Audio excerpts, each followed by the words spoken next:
축제와 거룩한 날은 이스라엘의 계절과 농사에 연관되어 있었습니다. 그래서 이 축제 때마다 성전에 가서 하나님께 제물을 바쳤습니다.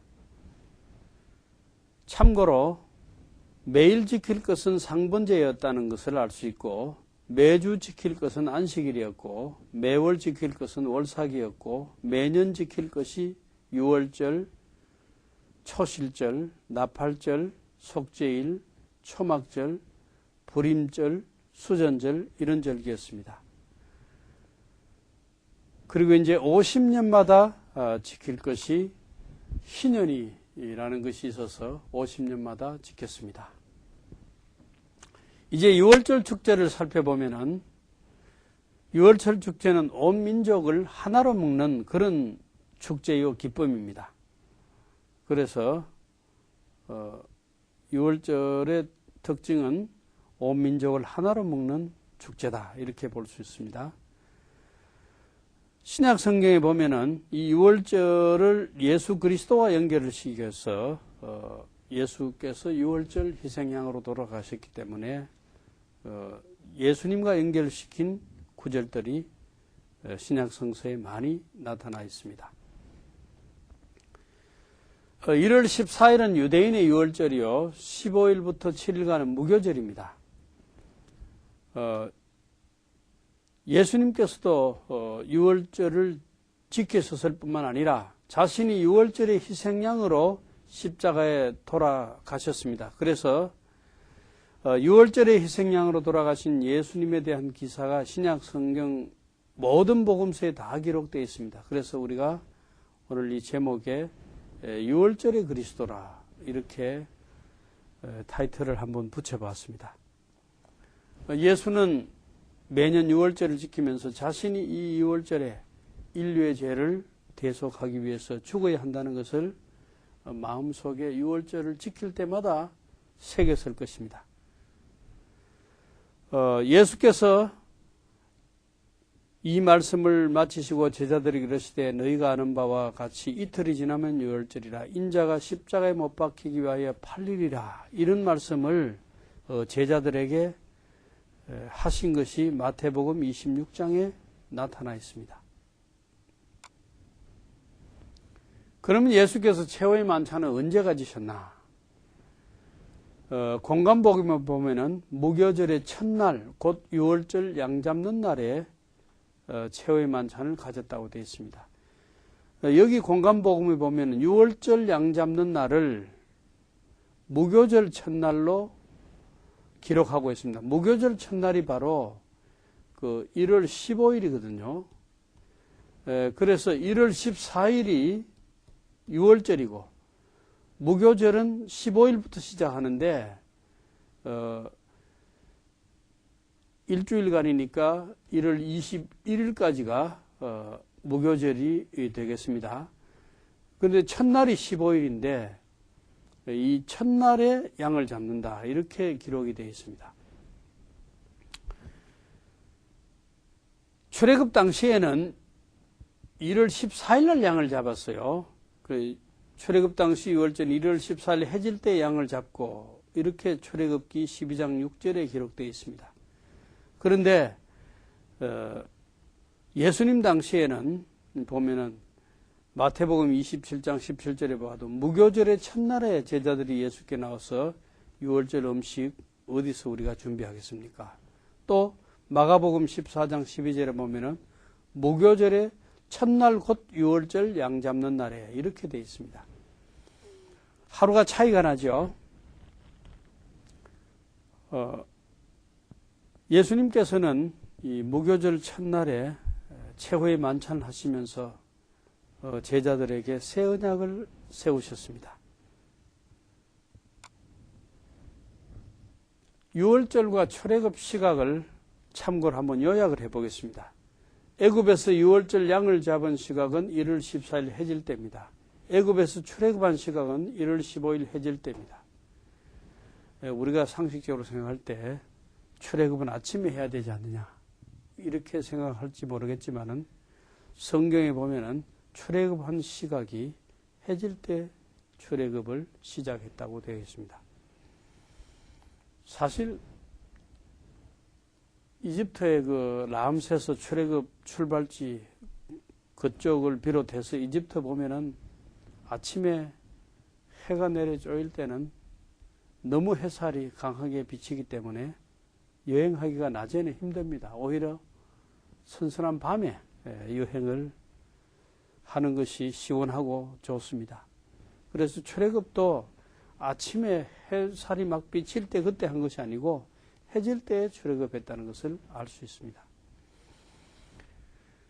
가나안 땅에서 유월절 제물을 드리던 시각은 1월 15일 해질 때라는 것을 우리가 조금 전에도 살펴보았습니다. 예수님 당시 유월절 양을 잡은 시각은 무교절 첫날 해질 때입니다. 그러니까 출애굽 때 이집트에서 양을 잡은 시각과는 하루의 차이가 나죠. 유대인들은 해질 때의 첫날이 시작합니다. 저녁이 되고 아침이 되니 이는 첫째 날이니라. 창세기에도 하루의 첫날을 저녁이 되고 아침이 되었다. 이렇게 해서 계산을 하고 있습니다. 그러니까 우리는 하루 첫날이 아침 일찍 새벽이 되겠지만은 유대인들은 하루 첫날이 저녁 6시. 저녁이 시작할 때가 새로운 날의 출발이라 이렇게 볼 수가 있습니다. 예수님께서 새 언약을 세우신 것은 구약에서 신약으로 넘어가는 것을 의미합니다. 무교절 첫날 저녁 만찬에서 예수는 유대교의 유월절 만찬을 기독교의 성만찬으로 만들으셨습니다. 그래서 구약에서 신약으로 넘어가는 겁니다. 유대교에서 기독교로 넘어가는 것이죠. 누룩 없는 빵과 포도주는 예수의 몸과 피를 상징합니다. 그리고 구약의 불완전한 율법적인 윤리를 신약의 완전한 복음적인 윤리로 만드셨습니다. 불완전한 율법적인 윤리를 완전한 복음적인 윤리로 만드셨습니다. 이것을 보면은 구약에 옛사람에게 말한 바 너희가 이렇게 들었지만은 나는 너희에게 이렇게 말한다. 또 옛사람에게 말한 바 너희가 이렇게 들었지만은 나는 너희에게 이르노니. 또 옛사람에게 이렇게 들었지만은 나는 너희에게 이르노니. 그러니까 과거에 너희 들은 것은 이렇게 들었지만은 나는 너희에게 이렇게 말한다. 이렇게 함으로써 과거 윤리와는 새로운 윤리를 제공했다는 것을 알 수가 있습니다. 구약의 불완전한 의식을 신약의 완전한 의식으로 또한 만드셨습니다. 그래서 이 의식도 새롭게 완성하셨다. 양을 잡아 피를 흘려 속죄하던 제사는 하나님의 어린 양 예수의 피로 제사하는 것이 되고 구약에서 외형적인 의식들로 지키던 것을 신약에서는 내면적인 의미로 지키게 되었습니다. 그러니까 외형적인 의식들이 내면적인 의미가 되었다는 것이죠. 이렇게 볼 때 예수님께서는 도덕적 윤리나 의식적인 윤리를 완성하셨다. 이렇게 볼 수가 있습니다. 이스라엘 백성들이 매년 지켜야 할 절기를 보면은 앞에 개괄적으로 말씀드렸습니다만은 여기 다시 한번 보면 나팔절, 가을 신년입니다. 이것은 로시 하샤나, Head of the Year, New Year, 새해를 말합니다. 가을 신년. 그 다음에 욤키풀, 속죄일, 그 다음에 수장절, 초막절, 그 다음에 유월절, 초실절. 후에 추가로 생긴 유대인의 절기를 보면은 성전 파괴된 뒤에 생긴 성전 애도일, 그 다음에 수전절, 그 다음에 불임절, 이렇게 살펴볼 수가 있습니다. 이 중에서 3대 명절을 말하라 하면은 무교병절, 그러니까 유월절, 무교병절, 무교병절은 유월절하고 겹쳐서 같이 오기 때문에 같은 기간입니다만은 무교병절, 초실절, 수장절, 이 세 절기가 3대 절기입니다. 그리고 우리나라에서 맥추절이라고 지키는 것은 사실은 맞는 번역은 아닙니다. 맥추절은 벌이와 관련되는 것은 1월 16일 날 유대인들은 그 무교병절 기간이 지켰습니다. 그리고 이 1월 16일이 보리배는 날이 정해져 있어요. 그리고 이제 이 1월 16일 날 보리를 베면은 1월 16일 다음 오는 안식일 날 다음에 흔든단 말은 요제고 또 보리기 때문에 이걸 소제로 하나님께 바쳤습니다. 그 뒤에야 보리를 먹을 수 있었죠. 그러니까 우리가 맥추절이라 하는 보리맥자를 굳이 선다면 유대인들은 1월 16일이 보리 베는 날이고 그 다음 안식일 그 다음 날 이것을 요제로 또 흔들어서 소제로 바쳤습니다. 이것은 무교병절 기간에 오는 절기고 우리처럼 맥추절을 해서 오순절에 오는 것은 그는 밀수확하고 관련되는 것이지 보리하고는 상관이 없습니다. 히브리 말에도 그때는 미래 수확을 지키라 하고 밀로서 표현되어 있습니다. 보리라는 말은 거기에 없습니다.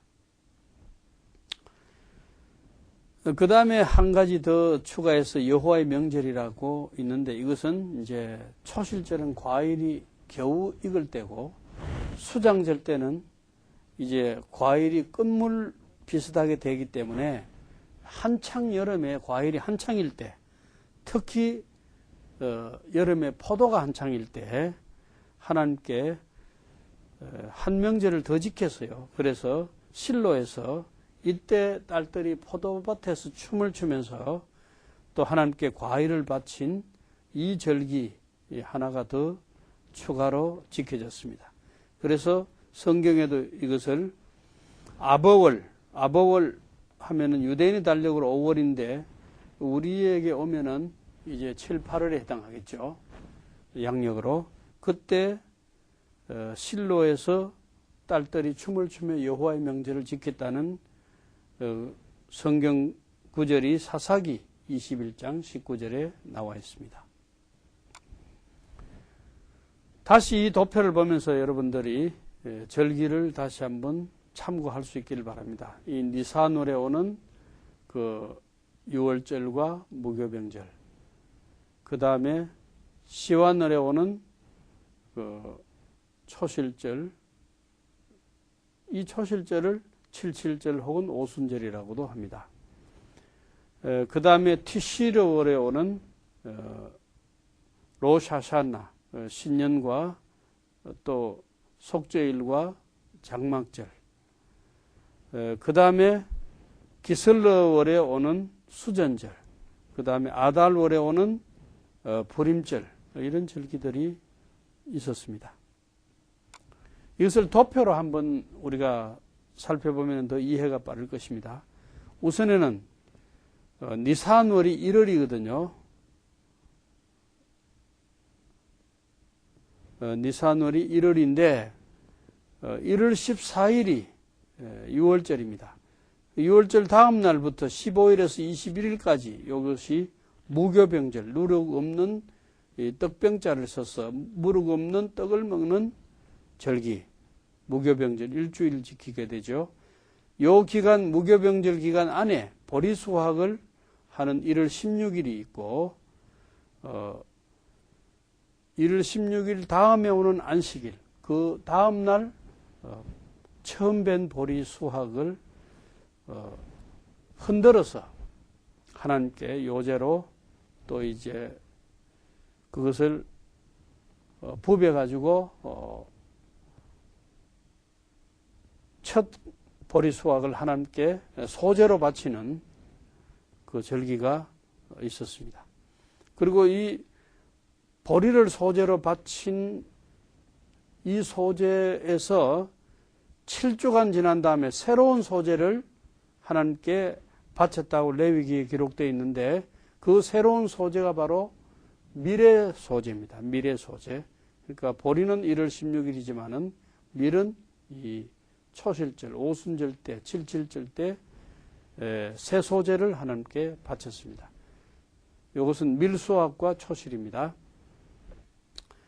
그러니까 밀은 완전히 익었고 초실은 다른 열매에 처음 익은 것들을 밭에 가서 리본을 매서 표시를 했다가 이날 가져와서 하나님께 바쳤습니다. 그래서 이것을 초실절이라 그렇게 부릅니다.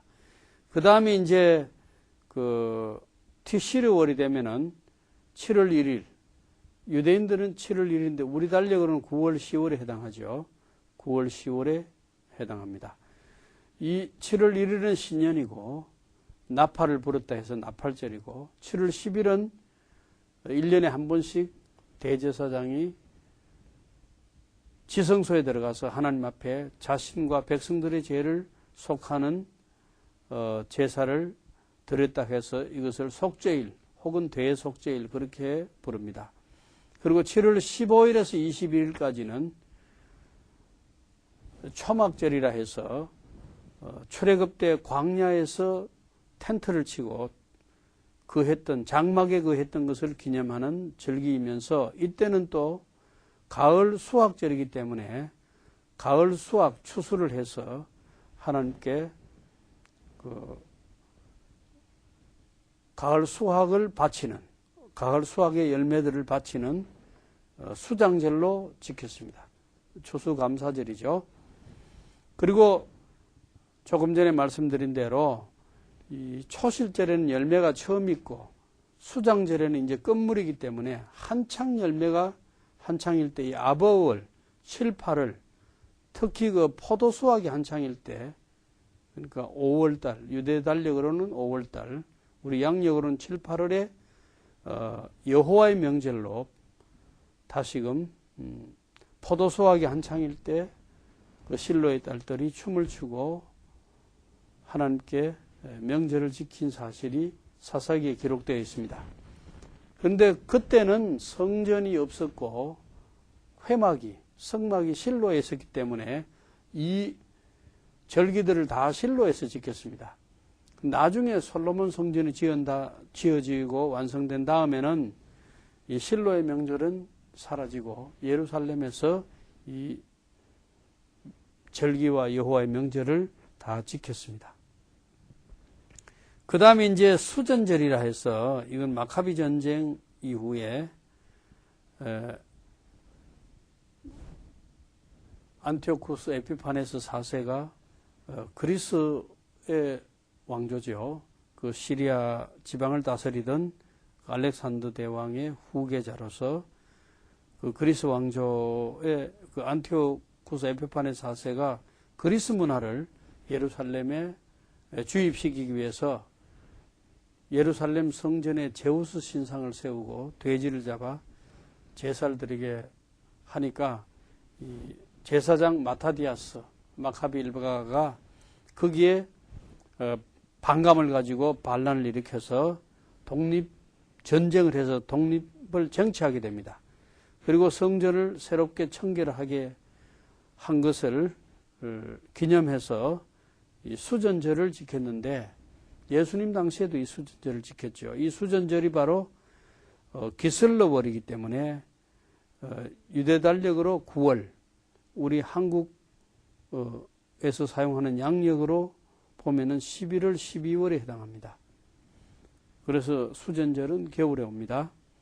그 다음에 이제 불임절, 이 불임절은 에스더서에 나오는 그 아말렉 사람 하만이 유대인을 몰살시키려 했던 것을 반전시키고 왕비 에스더의 노력으로 말미암아 오히려 유대인을 죽이려 했던 사람들을 유대인들이 그들을 죽이는 날짜가 되었죠. 유대인들이 이 어려움에서 구원받은 것을 생각하면서 그 아달월, 그러니까 유대 달력으로 12월이지만은 우리 양력으로는 2월, 3월에 해당합니다. 그러니까 수산성에서는 아달 14일, 그러니까 15일을 불임절로 지켰고, 그 다음에 수산성 밖에서는 14일을 불임절로 지켰습니다. 근데 이제 여기 12월 13, 14라 한 것은 유대인들의 새로운 날이 저녁부터 시작하기 때문에 14일이 13일 저녁부터 시작합니다. 15일은 14일 저녁부터 시작합니다. 그래서 불임절은 비록 14일, 15일을 지켰다 할지라도 우리가 양력으로 표기할 때나 또한 유대인들이 자기 달력으로 표기할 때도 새로운 날이 그 전날 저녁부터 시작하기 때문에 13, 14라고 이렇게 표기를 했습니다. 이 도표를 보면은 유대인들의 전체 절기에 대한 계절과 절기의 종류, 언제 지켰는지를 알 수가 있죠. 이제 6월절에 예수 그리스도와 연관해서 그리스도의 6월절의 그림자가 되는 구약 6월절에 대해서 알아보기로 하겠습니다. 6월절 절기를 지키기 위해서는 사람들이 개별적으로 올라가지 않고 예루살렘으로 가는 중앙정거장 이 모딘이 될 수도 있고 또 다른 여러 곳이 될 수도 있습니다. 그러니까 지역에 따라서 모이는 장소가 있습니다. 그러니까 지방에 따라서 어느 지방은 어디에서 모이고 어느 지방은 어디에서 모이고 이렇게 정해진 장소가 있습니다.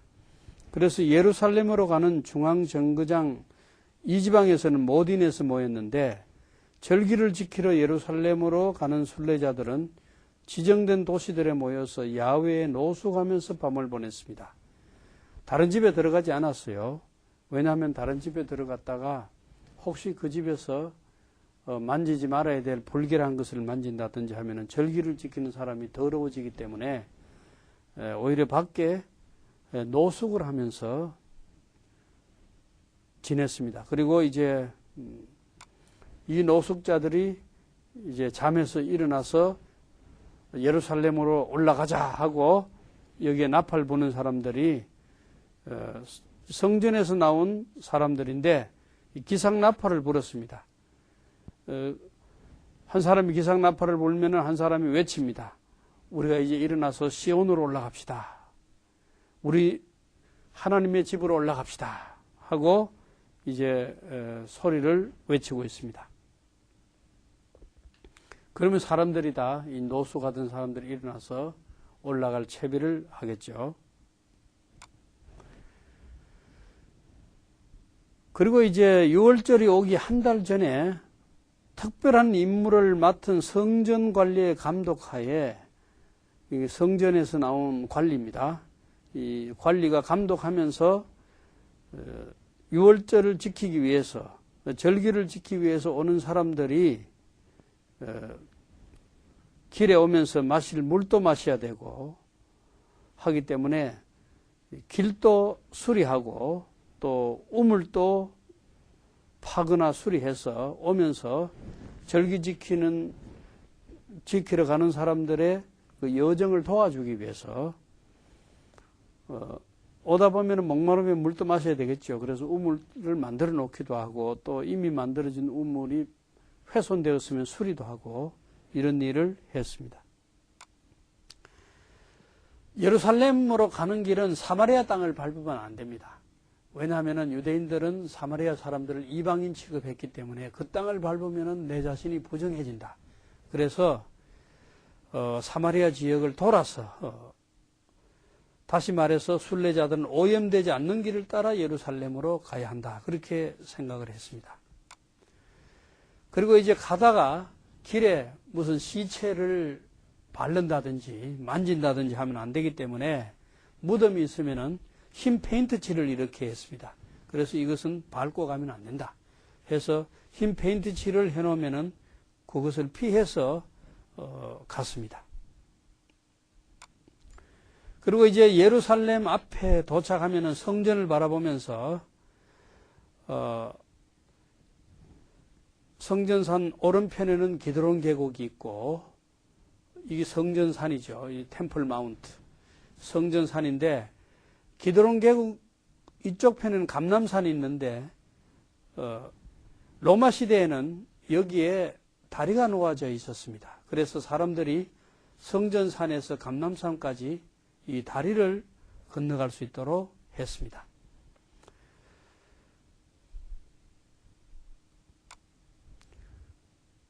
그리고 이제 성전산에서부터 감람산까지 다리가 있었는데 사람들이 이 감람산 쪽에 이 나무재단을 만들어 놓고 여기에 그 송아지를 태워서 제를 만들었습니다.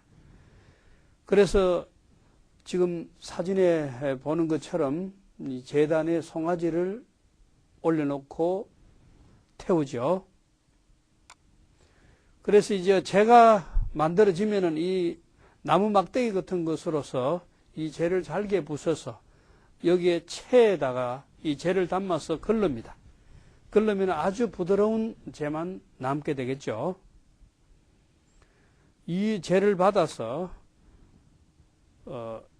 나중에 실로암 못에 있는 물을 떠다가 이 재와 섞습니다. 근데 물 떨어가는 것도 제사장의 자녀들이 같습니다. 어떤 부정도 틈타지 못하도록 사방이 돌로 둘러싸인 특수한 뜰에서 자란 제사장의 자녀들이 땅에서 튀는 어떤 불길한 것도 묻지 않도록 황소 위에 널판을 깔고 앉아서, 이 널판 깔았죠? 깔고 앉아서 실로암 못에 가서 물을 길러서 성전으로 가져갔습니다. 그러니까 갈 때나 올 때나 땅에서 뭐 소가 가다가 돌이 튄다든지 또 다른 불길한 것이 튀어서 이 떠오는 물에 그것이 닿지 못하도록 한 것이죠. 그리고 이제 이 물을 떠오면은 이 물을 아까 암송아지를 태워서 재로 만든 그 재에다가 이 물을 부어서 섞었습니다.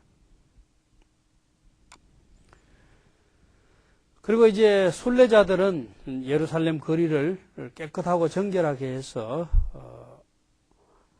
부정한 것이 없도록 깨끗하게 만드는 일을 하고, 이제 아까 그 재에다가 물을 부었죠. 그 그릇을 담아서 이 재를 우설초에 찍어서 그릇이나 사람들에게 뿌려서 정결하게 했습니다. 이 의식이 바로 정결케 하는 의식이었습니다.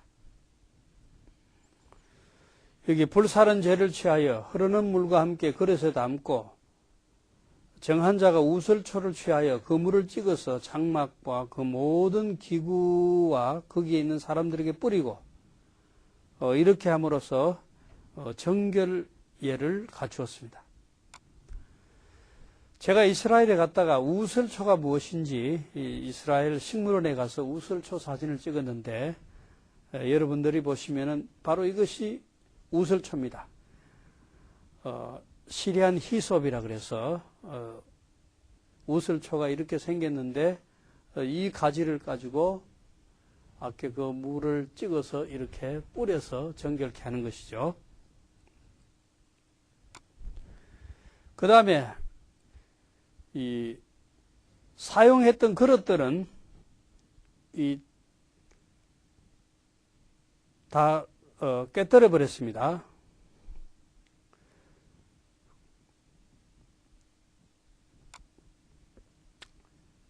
그리고 이제 그릇도 깨뜨리지 않고 이제 토기는 깨뜨렸지만은 토기가 아닌 그릇들은 이제 씻어서 다시 사용했는데 그 그릇도 씻고 나가는 그릇과 더러운 그릇이 들어오는 길을 따로 해서 씻고 깨끗하게 나가는 그릇이 들어오는 그릇과 부딪히지 않게 했습니다. 그리고 이 씻는 것도 결례 욕조가 있어서 이 깨끗하게 이렇게 씻어서 그릇을 사용했습니다. 그 다음에 이제 반세겔, 모든 유대 남자들은 공동의 제물을 매입하기 위해 매년 반세겔을 성전에 가져와야 합니다.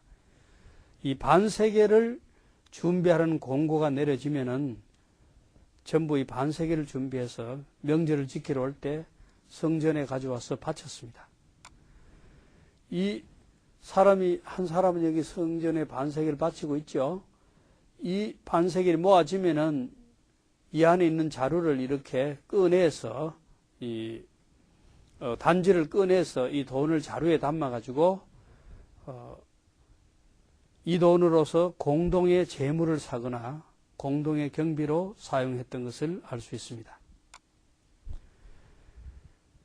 축제의 재물들 보면 6월절에 7일 동안 매일 소 2마리, 양 1마리, 1마리의 염소를 매일 바쳤으며 6월절 첫째 날의 다음 날 순양 1마리를 소제와 함께 번제로 바쳤습니다. 소제는 곡물 제사를 말하고 번제는 불에 태워서 바치는 제사를 말합니다. 그리고 이제 6월절을 지키러 가는 가족들이 절기 제물을 가지고 갔습니다. 3대 절기에 예루살렘에 오는 사람들은 빈손으로 오는 것이 금지되었습니다. 가족들이 모든 필요한 제물을 가지고 예루살렘으로 올라갔습니다. 신명기에 보면은 이 제물을 가지고 가라는 말씀이 기록되어 있습니다. 그리고 이제 축제 때에 예루살렘에 사람들이 많이 모이니까 보통 한 3만 명 정도 살던 예루살렘이 축제 때는 뭐 10배, 20배 이렇게 사람들이 각지에서 몰려드니까 방이 필요하겠죠.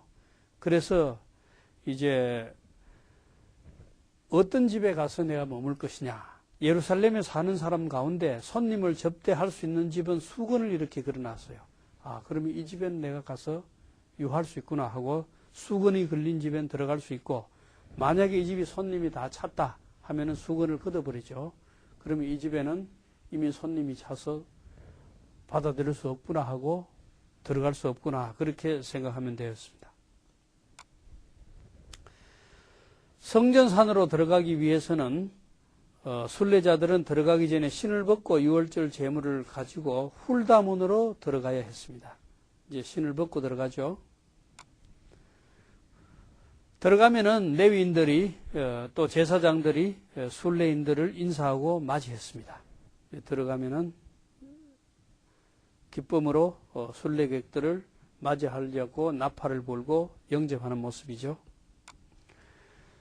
그리고 이제 성전산 어느 발코니에 큰 두 덩어리의 빵이 놓여 있는 것을 보면은 아직은 누룩 있는 음식을 먹어도 되는구나 하고 순례객들이 집에서 올 때에 빵 같은 것을 양식을 하기 위해서 가지고 왔겠죠. 먹다가 남아있는 것도 있고 또 배고프면 그 안에 들어와서 또 먹기도 하고 이렇게 하죠. 이 두 덩이의 빵이 놓여 있는 것을 보면 아직은 먹어도 되는구나. 그리고 이제 두 덩이 중에 한 덩어리가 사라지면은 이제 누룩 없는 떡을 먹을 시간이 지났구나. 한 덩이가 사라지면 누룩 음식을 먹으면 안 되는구나 하고, 두 덩이가 다 사라지면은 자기가 가지고 있는 누룩 있는 음식도 불태워버려야 됩니다. 이 축제 기간에는 누룩 없는 떡을 먹는, 사실 떡이 아니고 빵이죠. 누룩 없는 빵을 먹는 기간이기 때문에 이제 이 두 덩이가 높은 발코니에서 사라지면은 자기들이 가지고 있는 누룩 있는 빵을 다 불태워버렸습니다. 순례자들이 이제 성전 안뜰에 트럼펫 소리와 함께 성전 안뜰로 들어갑니다. 성가를 들으면서 이제 안뜰로 들어가고, 안뜰에 들어가서 이 제사장들은 흰 옷을 입고 수종을 들고 있고, 길게 두 줄로 이렇게 수종 들려고 제사장들이 서 있죠. 서 있고, 이제 6월절 지키러 온 사람들이 각기 자기들이 가져온 제물로 6월절 양을 잡습니다.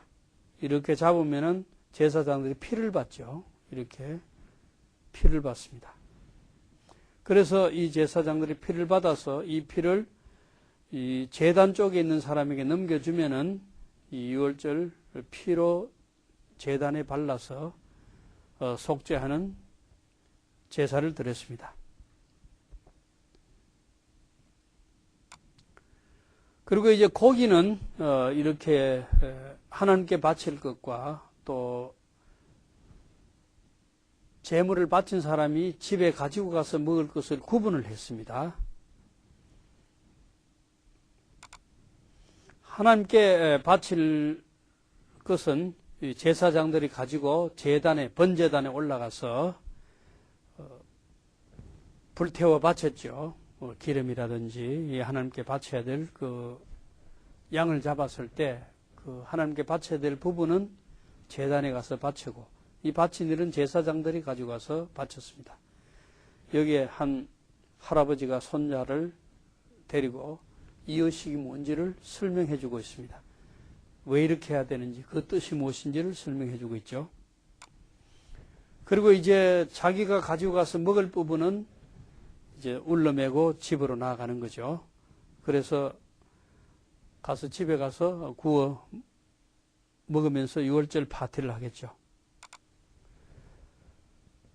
만약 유월절이 안식일이면은 이 고기도 짐이기 때문에 안식일 날은 짐지고 나가는 것이 금지되어 있었기 때문에 성전 뜰에서 지내면서 안식일이 지난 다음에 이 고기를 울러매고 밖으로 나갔습니다. 그래서 안식일에는 심지어 유월절 양 잡고 자기들이 먹을 고기도 울러매고 성전을 나가지 않았습니다. 여기 보면은 안식일에 성전에 있다가 다음날 양을 메고 숙소로 가고 있습니다. 레위인 성가대가 이 제단 앞에서 레위인 성가대가 있는데 왼쪽은 노래 부르는 사람이고 오른쪽은 악기를 연주하는 사람입니다. 여기 노래 부르죠. 오른쪽엔 악기를 연주하고 있죠. 악기는 4종류인데 맨 윗줄에는 트럼펫, 맨 밑줄 왼쪽은 하프, 맨 밑줄 가운데는 수금, 지휘자는 심벌스를 사용하고 이렇게 지휘를 하고 있죠. 이들은 감사의 할렐 기도를 연주합니다. 많은 성악가와 음악가들도 제사장이 아니라도 축제 지키러 온 사람들도 자기들이 있는 악기를 가져와서 뭐 플루트를 불기도 하고 이 축제를 기쁨으로 이렇게 노래하면서 보냈던 것을 알 수 있습니다.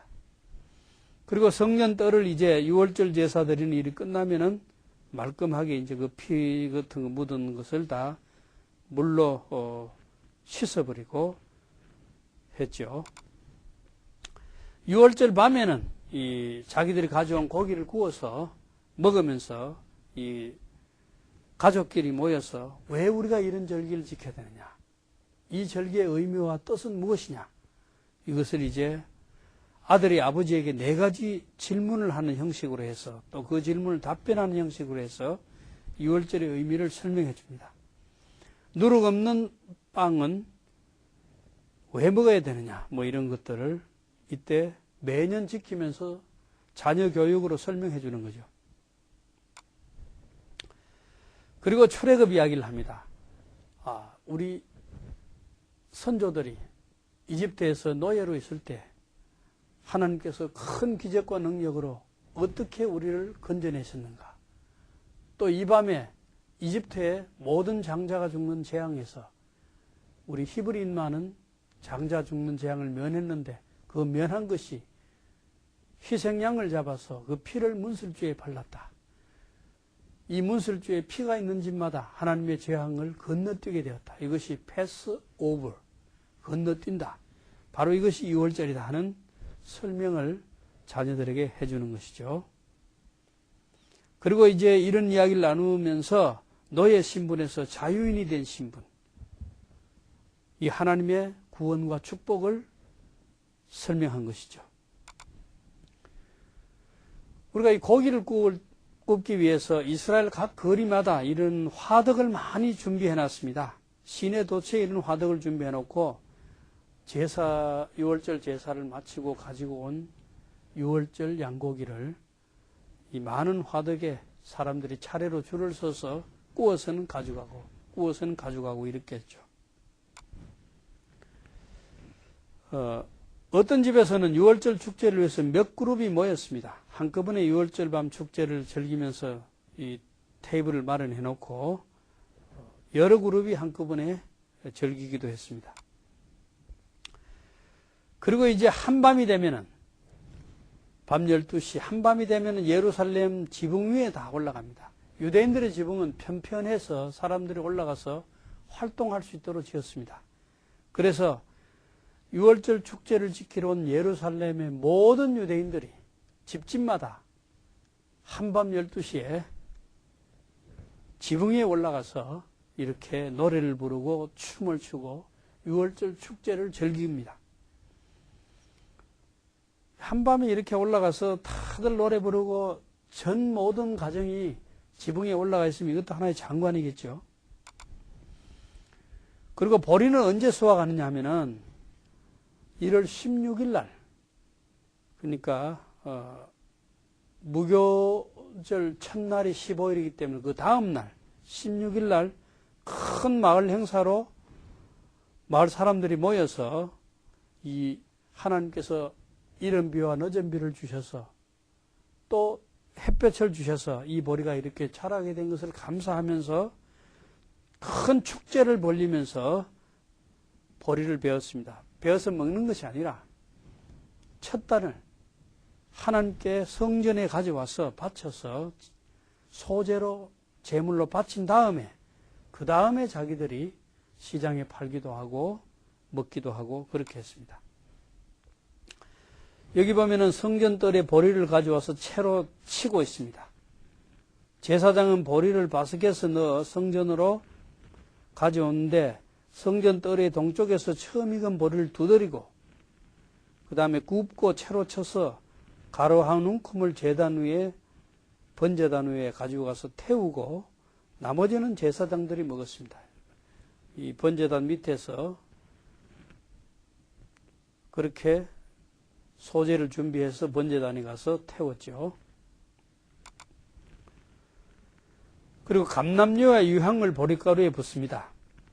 성경에 있는데 레위기에 있습니다. 레위 2장 14절에 16절에 너는 첫 이삭의 소제를 여호와께 드리거든 첫 이삭을 볶아 찌은 것으로 네 소제를 삶되 그 위에 기름을 붓고 그 위에 유향을 더할지니 이는 소제니라. 제사장은 찌은 곡식과 기름을 모든 유향과 함께 기념물로 벌사를 찌니 이는 여호와께 드리는 화진이라. 불을 태운다 그래서 화제, 곡물을 바친다고 해서 소제 이렇게 했습니다. 처음 익은 보리를 소제로 드리기 위해 보리를 굽는 기구를 볼 수 있는데 이 밑에는 석탄 찰코를 이 밑에 찰코이 있고 위에 이제 보리를 볶는 그릇이 있죠. 그리고 이 보리 가루를 흔듭니다. 가루를 만들어서 흔드는데 흔들기 때문에 이것을 요제라고 그러죠. 제사장은 너희를 위하여 그 단을 여호와 앞에 기쁘게 받으심이 되도록 흔들되 그래서 이걸 요제로 합니다. 하나님께 흔드는 날은 언제냐? 안식일 이튿날에 흔들었습니다. 안식일 이튿날. 그러니까 무교절 기간에 안식일이 오면은 그 안식일 다음 날 이 흔드는 일을 했습니다. 제사장은 제단의 북동쪽 구석에서 서쪽을 바라보면서 일을 행했습니다. 바라보는 방향도 다 정해져 있죠. 그리고 이제 이것을 소제의 마지막은 제사장이 가루 한 움큼을 제단의 불리에 던져 화제로 삼고 전제는 마시는 드링킹 오프링을 말합니다. 전제로는 포도주 4분의 1 흰을 썼습니다. 이와 함께 순양 한 마리를 번제로 드림으로 소제는 완성되었습니다. 자세한 것은 여기 있는 성구를 찾아서 여러분들이 참고하고 공부도 해보시기 바랍니다. 그리고 이제 속죄 제물을 담았던 토기는 깨뜨려 버립니다. 그리고 이제 유기에 담았으면은 사기 그릇에 담았으면 그 그릇은 닦고 물에 씻는 거죠. 그리고 이 첫 보리를 하나님께 바친 뒤에야 이제 시장에서 보리를 팔죠. 하나님께 바치기 전에는 시장에 보리가 나오지 않죠. 그리고 순례자들에게 촛대와 덕상을 보여주는 순서가 있습니다. 이것은 하나의 팬 서비스를 할까요? 6월절에 축제를 지키러 온 사람들은 성전 안뜰까지는 들어갈 수 있지만 성소와 지성소는 못 들어가잖아요. 그렇기 때문에 이 성소와 지성소에 있는 기구들 보면은 지성소에는 법궤밖에 없었고 언약궤밖에 없었고 성소에 있는 기구들은 촛대라든지 빵을 두는 떡상, 빵상 이런 기구들이 있습니다. 이런 기구들을 지성소에 있는 법궤는 꺼내오지 않지만은 성소에 있는 기구들은 꺼내와서 일반 백성들이 들어갈 수 없는 성소를 기구들이 어떤 것이 그 안에 있는지를 보여주는 서비스입니다. 지금 여기 보면 제사장들이 성소에서 등잔대, 촛대를 이렇게 가져와서 보여줬습니다. 금으로 된 것이죠. 또 떡을 올려놓은 떡상을 보여줍니다. 그러면서 이 거룩한 기구에 너무 가까이 와서 손대면 안 되니까 앞에 있는 제사장은 일정 거리의 간격을 유지하기 위해서 너무 가까이 오지 말라고요. 말리고 있고 뒤에 이제 제사장들이 성소에 있는 기구를 꺼내와서 유월절 지키러 온 사람들에게 이런 것이 성소에 있다 하고 보여주는 거죠. 그리고 유대율법은 축제 기간에 순례자들에게 숙소를 제공하기 때문에 대가를 받는 것을 금하고 있습니다. 같은 민족끼리 멀리서 축제를 지키러 왔는데 숙박비를 받는다든지 이런 일을 율법으로 못하게 했습니다. 그리고 만약에 감사해서 보답하고 싶으면은 유월절 지키기 위해서 자기들이 가져온 양이라든지 재물을 바치고 자기들이 고기를 구워 먹고 남은 그 짐승의 가죽 이것을 기념으로 선물로 주고 간다든지 그 다음에 자기들이 가지고 왔던 그릇들 이것을 선물로 주고 간다든지 이렇게 이제 호스트한 접대해준 주인에게 이런 선물을 하고 이쪽은 호스트 한 사람들이고 이쪽은 이제 안녕히 계십시오 하고 빠이빠이 하고 이렇게 돌아가는 거죠. 6월절은 1월 14일 장자가 죽는 재앙을 면한 것을 감사하는 날이고 무교병절은 1월 15일에서 21일까지 애굽에서 급히 나온 것을 감사하는 날입니다. 그래서 유대교에서는 매년 지키는 6월절 저녁 만찬 시간에 유대인들은 자녀들에게 출애굽의 의미가 뭔지 6월절에 희생된 양과 족장들의 이야기와 이 아브라함이 독자 이삭을 하나님께 바친 이 모든 자기의 역사를 설명해 주는 날입니다. 그런가 하면 기독교에서는 예수님이 6월절에 희생양으로 돌아가셨기 때문에 인간들이 받아야 할 재앙 대신에 예수께서 십자가의 6월절 양으로 돌아가셨기 때문에 기독교에서는 예수님이 바로 6월절 희생양이다. 아브라함이 하나님께 바친 독자 이삭도 하나님의 독생자 예수 그리스도가 우리의 구원을 위해 십자가에 희생당한 것의 예표이다. 이렇게 이제 구약을 기독교적으로 해석하죠. 예수님을 중심으로 해석합니다. 그러면 6월절에 대한 다음 영상을 여러분들이 보시면서 제 강의를 마치도록 하겠습니다.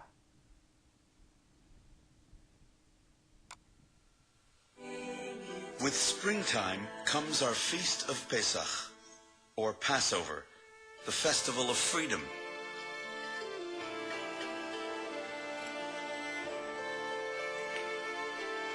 On this night, the entire family gathers around the table. Here, we retell the story of how God sent Moses to free us from slavery in Egypt and lead us on our exodus to the promised land, the land promised to our patriarch Abraham for all generations. Baruch atah Adonai Eloheinu melech haolam borei pri hagafen. But Pharaoh refused the command to let my people go. And so God sent 10 plagues down upon the Egyptians.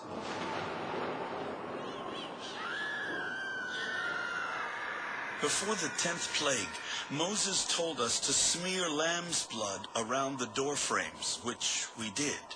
And so the Almighty passed safely over our houses, while smiting dead the firstborn in every Egyptian household. After this, Pharaoh's will finally crumbled, and Moses led us on the exodus out of the land of Egypt, out of the house of bondage, into the desert of Sinai.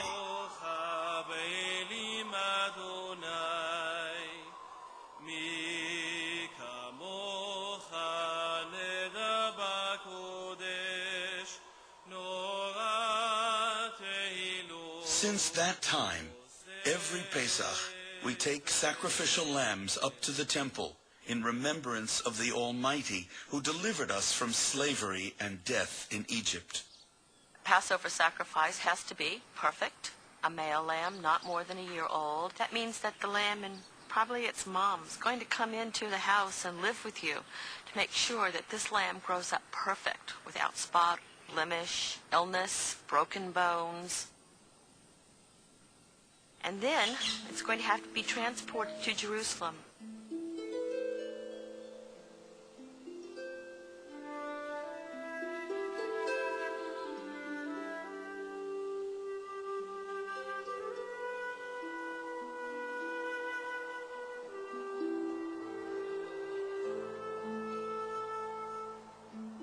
Traveling to Jerusalem, passing along the wild terrain of the rugged Jordan Valley, we have to protect our precious lambs from injury.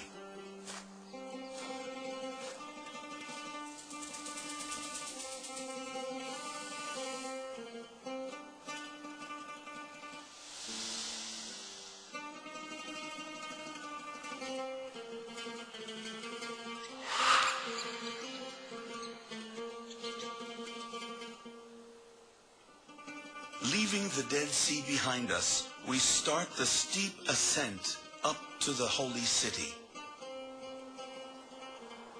Here, we have to be ready to protect ourselves, for this is where bandits hide, ready to rob travelers. It was on this road that the story of the Good Samaritan took place. Bandits robbed a man and left him for dead, and only the Good Samaritan stopped to help him, acting out of love and compassion.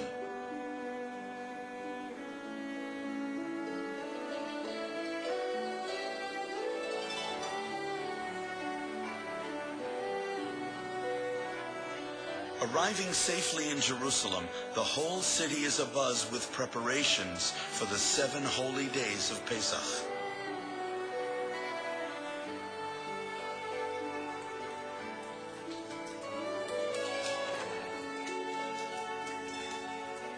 We ritually cleanse ourselves, and then take our lambs up to the temple to be offered in sacrifice.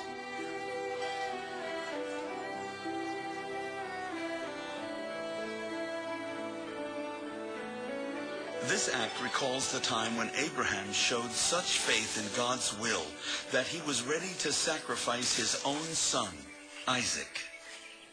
And as he's about to kill his son who he loved, God provides a substitutional sacrifice with a ram caught in the bush. I feel Yeshua always understood the connection between the Pesach story, Abraham, and his own sacrifice.